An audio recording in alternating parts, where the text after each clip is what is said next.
All right, I want to cover the keys of networking as much as I can in a short period of time. It's not easy. Get started in business is really not easy. Actually, the most difficult part is marketing. Getting your product or service to the right potential client. I know that the current atmosphere is doing videos like we're doing right now, also a lot of social media. It does require some equipment, does require some level of skill, but networking actually requires no skills. So I wanted to cover the keys to networking, at least four of them, just for now. So the first things first is, the premise is nobody makes it on their own. A lot of people, you can look at very successful people, it looks like, they're extraordinary people. Nobody makes it on their own. You need people around you in order to make it. The job that you get, somebody has to hire you, somebody has to agree to you coming on the team. And it's the same thing in business. Clients have to agree to do business with you. Networking partners have to agree to refer you clients. Pretty much as many people as you have on your side, the bigger your business can be. So first of all, the reason why we all need to network is that nobody can make it on their own. You need other people in order to make it, whether they're clients, networking partners, whatever it is. So the more people you have, the bigger your business can be. The more quality people you have, the better your business can be. So you need to be out there, on social media, doing videos, doing different things, but you also need to network because you just need to meet people.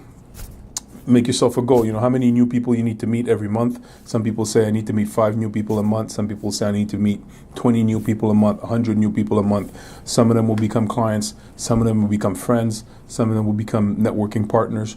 Who knows? But that's the premise. Nobody really makes it on their own. So tip number 2 is, you got to think out the box. Thinking out the box. Any marketing strategy that you're going to implement, you cannot do it like everybody else does it. You don't need to struggle or hustle or overthink it in order to be different and try to be clever, try to use the right words. You just need to think a little bit out the box. That means avoid this particular thing. Most people go to a networking event and they're thinking, right here, right now, this month, is this room going to be full of potential clients? Is this room going to be full of potential, referral sources? Can I get business out of this month? The answer is maybe, maybe not. And that should not determine whether or not you go to an event. The reason why you go to an event is you're going to meet a lot of different people. Eventually, whether it's this month, a year from now, or 2 years from now, that particular relationship will produce something, whether in your life, whether in your business, or maybe it's going to produce something for somebody you know. Maybe you'll meet somebody there that you'll be able to refer out to a family, a friend, or another business partner, or to a client. It'll be a great benefit to them, and you can leverage that. So you got to think outside the box. You got to stop thinking about, business today, business this month, and you got to start thinking in terms of, okay, I don't really know what these relationships are going to produce, but they're going to produce something. And so that's why it's always valuable to meet new people. So give you examples of, again, conventional versus unconventional. The conventional is, are these people in this room potential clients? That's conventional way of thinking. Are these people in the room potential referral sources for my business? That's a conventional way of thinking. The unconventional way of thinking is, okay, every single person in this room's got at least, maybe somewhere between 100 to 500 connections, 500 people that they know. So right then and there, if you meet one person, you're opening up the network, you're opening up potentially the potential to market to another 100 or 500 people. That's outside the box. That's thinking outside the box. Number 2 is thinking outside the box. You're not just there to make clients and make referral partners. You're there to make friends. Who knows? Most people that become good friends actually share the same activities, share the same passions. You meet somebody at a networking event, could become a lifetime friend, could become a lifetime referral source. So you got to think outside the box of this whole, generating business from individual type of thing. So that's another way to think outside the box. The third way to think outside the box is this relationship will produce results, not necessarily this month, not necessarily 3 months from now, but it will produce results maybe a year from now, 2 years from now, 3 years from now. So the potential, benefit of this relationship is long-term. It's lifetime. That's thinking outside the box. So right then and then when you're stepping in, if you have that in the back of your mind, you're stepping in as a friend. You're stepping in as somebody who's trying to create long-term relationships versus somebody who's, desperate for business, looking for business this month, People can smell you from a mile away. They avoid you. The minute you start talking, you don't stop talking. It turns people off. You get absolutely nothing out of it just because of your perspective. So the third tip is the focus. So we've talked about thinking out the box. We've talked about you need people in order to grow your business. The third thing is the focus. That's where we get tactical. That's where we get strategic. You don't need a particular skill other than listening. You need to have the particular skill, the very specific skill of being able to focus on the other person that's in front of you. Why you need to focus on the other person in front of you? You'll hear it from different sources. This might not be the first nor the last time you'll hear it. Just assume that people don't care what you do. Assume that people don't care about you. And so don't put the pressure in trying to say the right thing or trying to pitch your product. Put all the pressure in understanding exactly what the person in front of you is about, not just their business. It's very common, very in the box to ask, hey, what do you do? What do you do? What's your target market? These are all in the box questions. Outside the box questions are, what are your interests? Where else do you network? What other networking groups do you know around? So you need to think outside the box and have a regular conversation, like if you met somebody at the park or if you met somebody on the train. Think outside the box of just talking about work and business. So focus on the other person. That's going to give you, ideas as to, what would be a good reason to follow up. And that's the thing that I want to emphasize last before I say this. So if you do talk about yourself, do the same thing. Very quickly you say what you do. This is the type of business that you write. This is the type of service or problem that you solve. But also talk about other stuff that are interesting. Talk about your hobbies. Find a real conversation, regular conversation that you would have that's not boring, that's not forced. Just talk about your passions. What else do you have going on? What else are you interested in? What other networking groups that you find interesting? So just be ready to have a real conversation and have fun, or else you'll find that people are disconnected.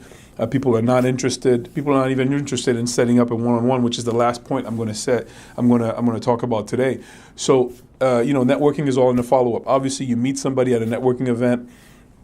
Over the course of the 1 hour or 2 hour, you might meet a handful of people, up to close to a dozen people. And these conversations are short. So you need a longer conversation one-on-one with that person. You need to schedule a follow-up, not necessarily during the meeting. I find that a little bit too aggressive. But after you're done, you take the person's contact information. Don't shove your business card in their face. Take their card. Take the responsibility of following up. Connect with them on social media. Look them up on LinkedIn. See what they're doing, what they've done in the past, so you actually can understand exactly who's in front of you. And then schedule a one-on-one. One-on-one coffee.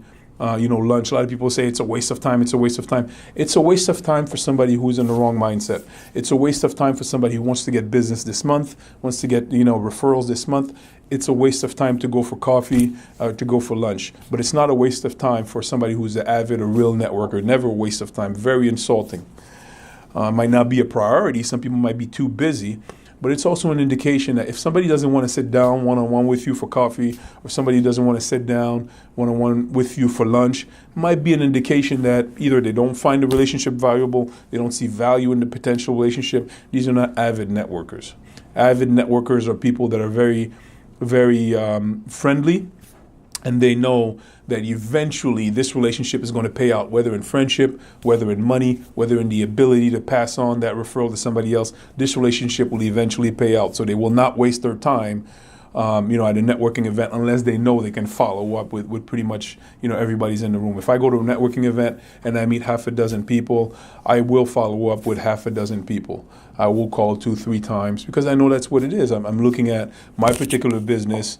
Initially, if I start a new venture, I start a new business venture and I go to a networking event, I will find potential business from it right away. And then all the other relationships, everything else that I have going on is a result of different relationships that I started at a potential time that I didn't say no to. So I give you examples.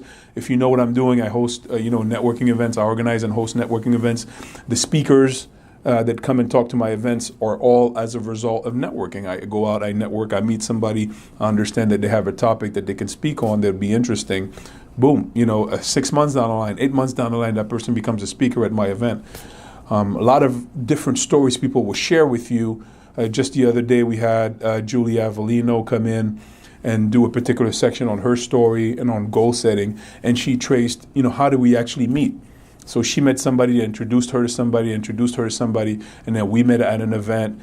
and touch base a couple of different times over the course of 2-3 years, and now she's at my event, she's speaking in front of 20 people. God knows the amount of business that she'll get from it. Same thing so you never know where it's going to come from. So you have to follow up with people. You have to have a long-term perspective. You have to be able to take your time, focus on the other person, to understand who you have in front of you. Eventually, this relationship will pay out. Obviously, I can't cover everything on networking today, but I think these 4 key points will allow you to be a good networker. If you do this very well, you attend multiple events, you will be considered and you will be seen as somebody who is a good networker, an avid networker. They might call you the networking king or the networking queen, not because you have a particular skill, because you do it, you know how to do it, you follow the principles, and you get it done. So today is November 15th. We have a couple of events coming up. November 28th, we have one at Serendipity Labs, Stanford. December 1st, we have one at Maxwell's American Grill in Stratford. I'm planning other events, in other towns, but these are the 2 that are coming up right now. November 28th in Stanford and December 1st in Stratford. I will post the links in the comment section of the video. Each of these events, are very important and dear to me, because we don't just network, we also talk about a particular topic that I know you need in order to grow your business. So I won't cover this right now. I'll just put the links inside the comment section. Have a great day. Get out there.